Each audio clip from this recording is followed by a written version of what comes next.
Les hommes d'impact, les hommes de Dieu seront de meilleurs maris, de meilleurs pères, de meilleurs dirigeants.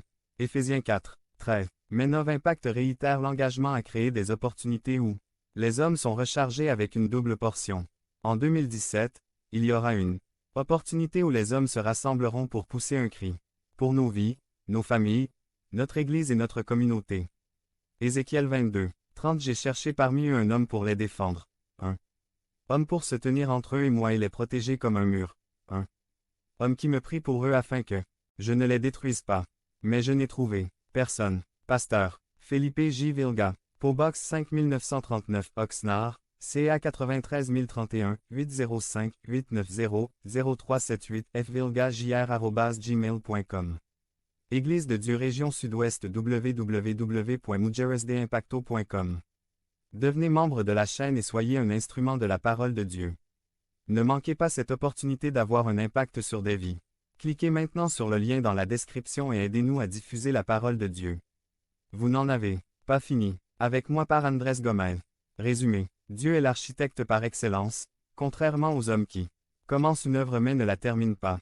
Dieu, tout ce qui commence finit. Sujet. Vous n'en avez pas fini avec moi.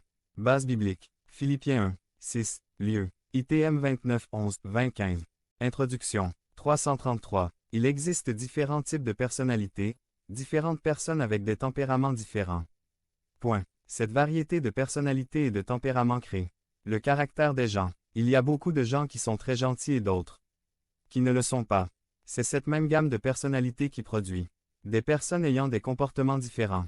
Audacieux, timides, sociables, moins sociables, humbles, autres moins humbles. Bref, différents types de personnes. Au sein de cette variété, il y a certains qui sont entreprenants, audacieux, des gens d'affaires, il y a d'autres qui se considèrent comme multitâches. Il arrive très souvent que ces personnes entreprenantes et multitâches commencent une tâche et ne la terminent pas. C'est pourquoi vous voyez des projets à moitié terminés, des travaux inachevés, des bâtiments inachevés ou des défauts de construction. Cependant, Dieu, l'architecte par excellence, le bâtisseur de la vie, n'a rien laissé à moitié. Ce que Dieu commence, il le termine. Ma bien-aimée, notre vie est un lieu de construction. Nous sommes un chantier de construction. Développement. Genèse 1, 1 à 4. Au commencement, Dieu créa les cieux et la terre. Et la terre était informe et vide, et les ténèbres étaient à la surface de l'abîme, et l'Esprit de Dieu se mouvait à la surface des eaux. Et Dieu dit, que la lumière soit. Et c'était la lumière. Et Dieu vit que la lumière était bonne. Et Dieu sépara la lumière des ténèbres. Genèse 2, 1 à 2. Ainsi furent achevés les cieux et la terre, ainsi que toute leur armée. Point. Et Dieu acheva l'œuvre qu'il avait faite le 7e jour. Et il se reposa le 7e jour de tout le travail qu'il faisait. Le livre de la Genèse nous raconte comment Dieu a commencé la formation du monde et comment il a persisté jusqu'à ce qu'il soit terminé. Et après avoir fini de se reposer, Dieu était attentif aux moindres détails de sa création.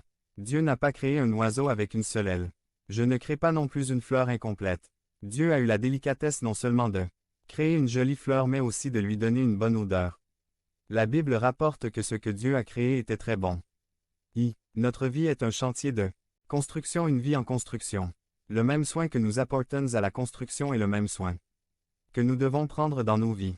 334. Le ruban de construction sert à nous dire qu'il ne faut pas dépasser un certain point, de la même manière qu'une structure doit avoir une bonne formation et fondation. De même, nos vies doivent être fondées sur le Christ Jésus.